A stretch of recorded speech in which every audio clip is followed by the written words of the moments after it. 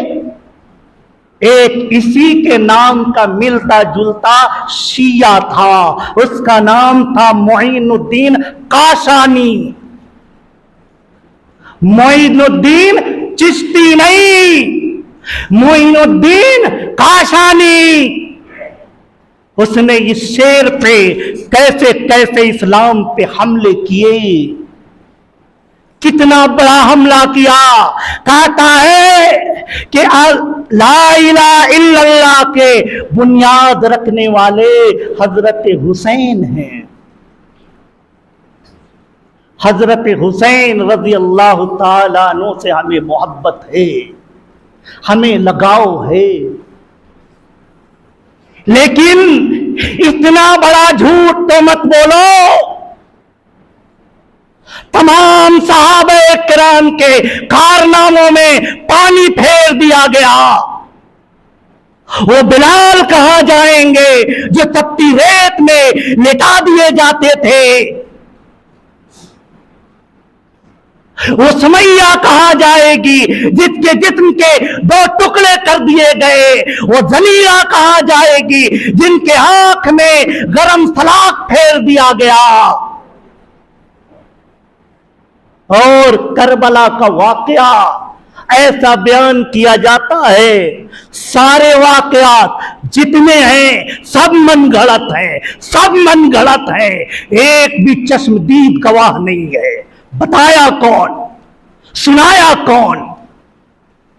ہاں، مظلومانہ طریقے سے سارے شہید کر دیے گئے، یہ ہم بھی اعتراف کرتے ہیں، لیکن بتانے والا ایسے ہوا ویسے ہوا، پردے کے پیچھے سے آواز آ رہی تھی، ایک آدمی نے پکڑا تو حضرت حسین شہید ہونے کے بعد بھی ہاتھ پکڑ لیے۔ یہ بتایا کون؟ ایک بھی چشمدید وہاں بچا نہیں، کوئی نہیں بچا۔ بتایا کون؟ سارے ادھر ادھر کے واقعات بس چھوڑے جاؤ، چھوڑے جاؤ، امت جاہل ہے، چھوڑے جاؤ، جو سنے گی وہ مان لے گی، جو سنے گی وہ مان لے گی۔ تحقیق سے کوئی واسطہ نہیں۔ کیا یہ جو بیان کیا جا رہا ہے اس کی بھی کوئی حقیقت ہے یا نہیں؟ حقیقت سے اس کا بھی کوئی واسطہ ہے یا نہیں؟ زنیرہ رضی اللہ تعالی عنہ ابو جہل لایا بیچ بازار میں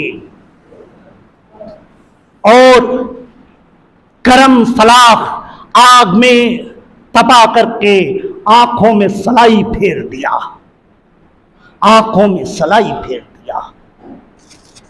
کہا زنیرہ تو جسے خدا مانتی ہے نا، اب مانگ ان سے آگ کی روشنی، مانگ آگ کی روشنی۔ زنیرہ نے اپنے چہرے کو اوپر اٹھایا، کہا الہ العالمین، جو تو نے مجھے آنکھ دی تھی ماں کے پیٹ میں، ہم نے مانگا نہیں تھا، بغیر مانگے تو نے آنکھ دی تھی، بغیر مانگے تو نے آنکھ کی بینائی دی تھی۔ آج یہ ملعون اور اس کے حواری تیرا تانا دے رہے ہیں کہ اب تو آنکھ کی روشنی اپنے اس خدا سے مانگ کے دکھا۔ الہ العالمین، میں تجھ سے کبھی کچھ نہیں مانگی، آج تیرے دربار میں جھولی پھیلاتی ہوں، آنکھ کی روشنی دوبارہ لوٹا دے۔ اللہ تبارک و تعالی نے ضمیرہ کی آنکھوں کی روشنی دوبارہ لوٹا دی، دوبارہ لوٹا دی۔ ان کی قربانیاں کہاں گئی؟ کہاں گئی؟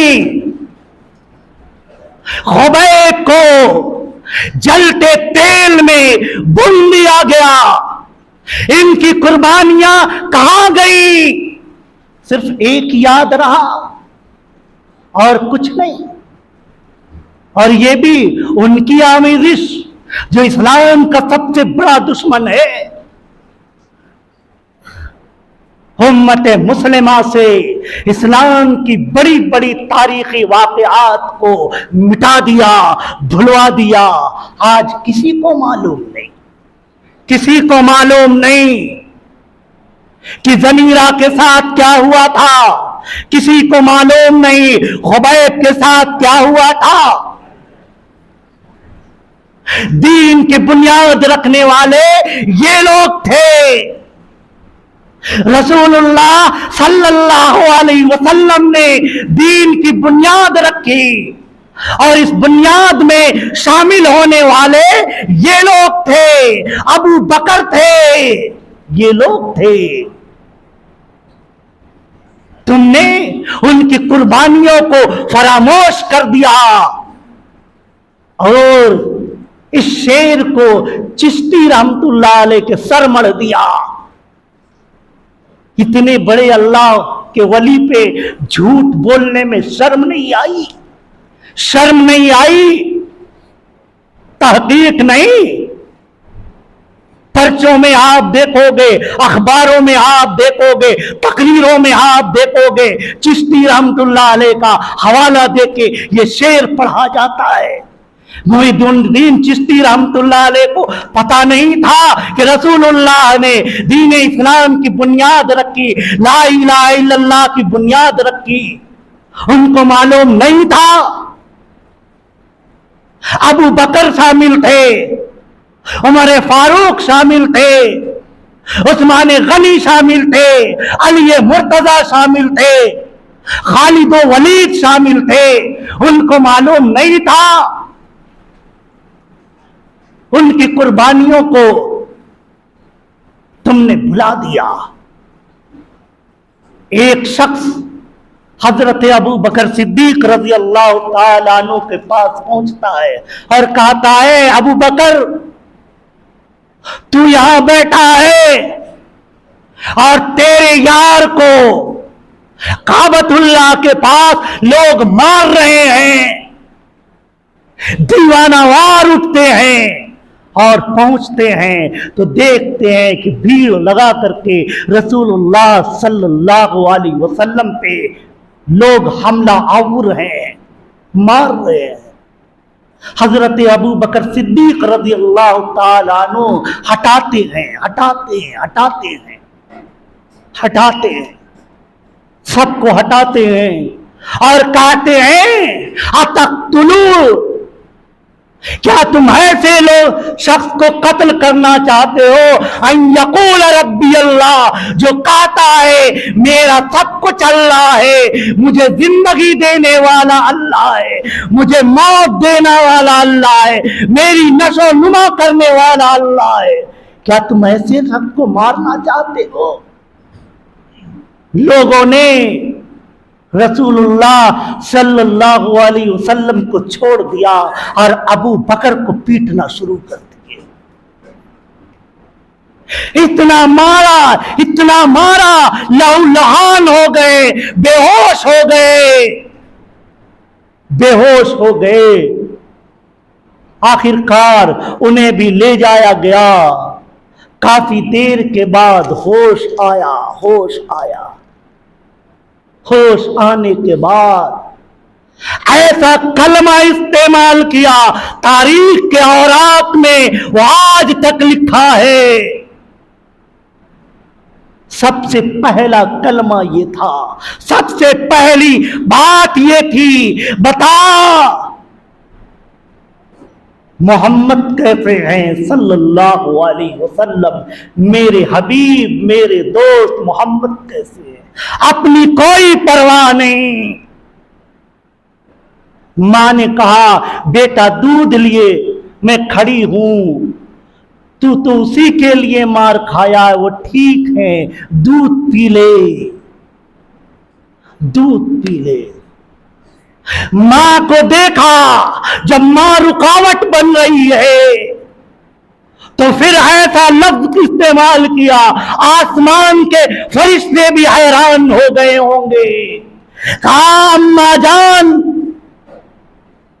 رب کعبہ کی قسم، میں اس وقت تک نہ کچھ کھاؤں گا نہ کچھ پیوں گا جب تک میں محمد صلی اللہ علیہ وسلم کے پر انوار چہرے کو دیکھ نہ لوں۔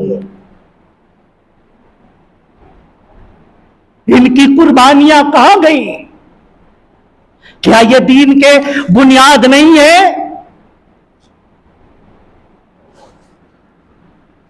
شہادت حسین کربلا کب ہوا؟ سن 61 ہجری میں، سن 61 ہجری میں، 61 ہجری میں، ادھر 61 سال، اور ہجرت کتنے برس میں ہوئی؟ مکے میں کتنے دن رہے سب جانتے ہیں، 13 سال۔ 13 سال، 61 اور 13، 74 سال۔ کیا اسلام نہیں تھا؟ کیا لا الہ الا اللہ نہیں تھا؟ کیا مسلمان نہیں تھے؟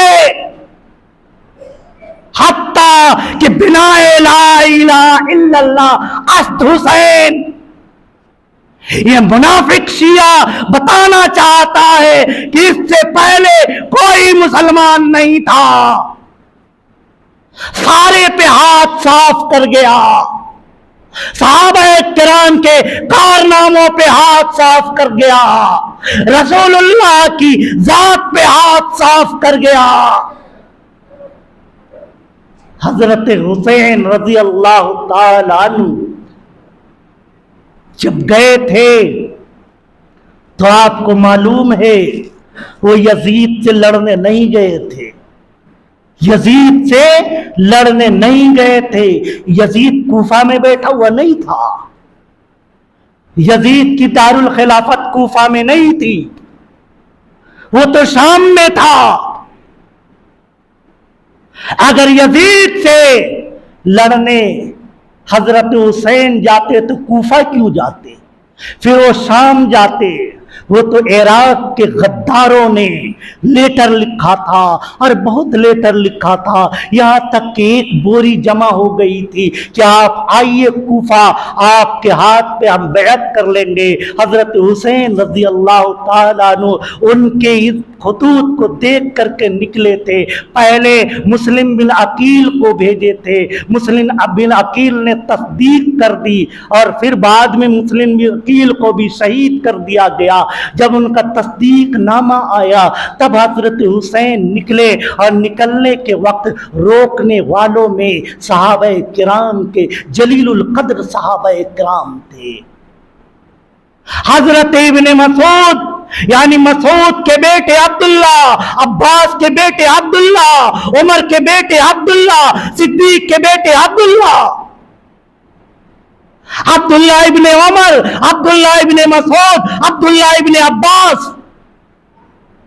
یہ سارے روک رہے تھے کہ حضرت نہیں جائیے، عراقی لوگ غدار ہوتے ہیں، وہ بڑی غداری کرتے ہیں وہ آپ کو کی ذات کو ضائع کر دیں گے، مت جائیے۔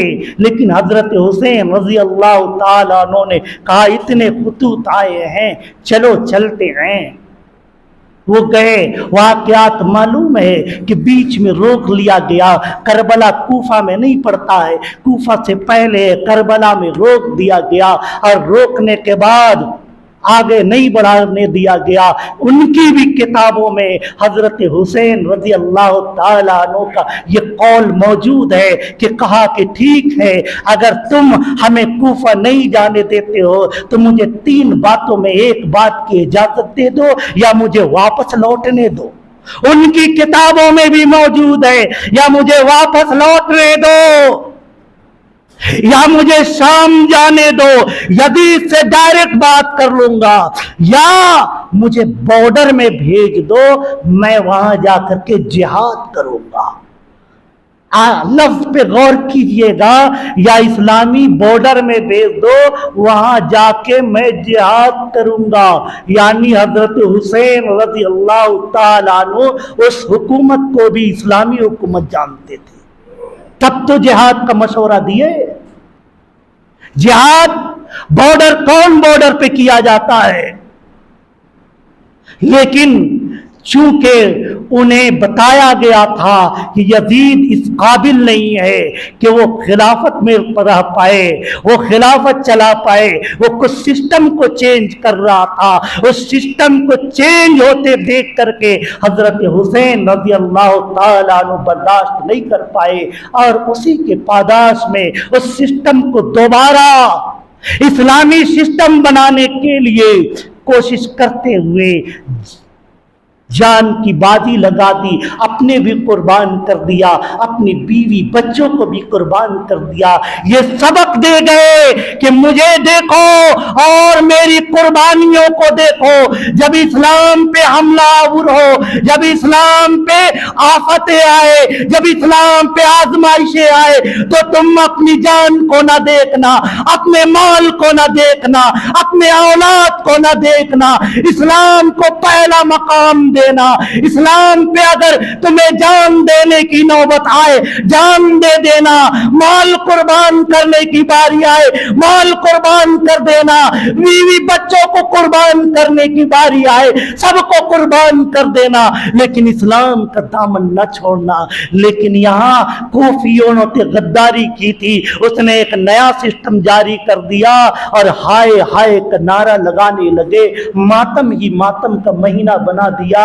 یہ مہینہ ماتم کا مہینہ نہیں ہے۔ اللہ تبارک و تعالی ہمیں سننے سے زیادہ سمجھنے اور عمل کرنے کی توفیق عطا فرمائے۔ سنت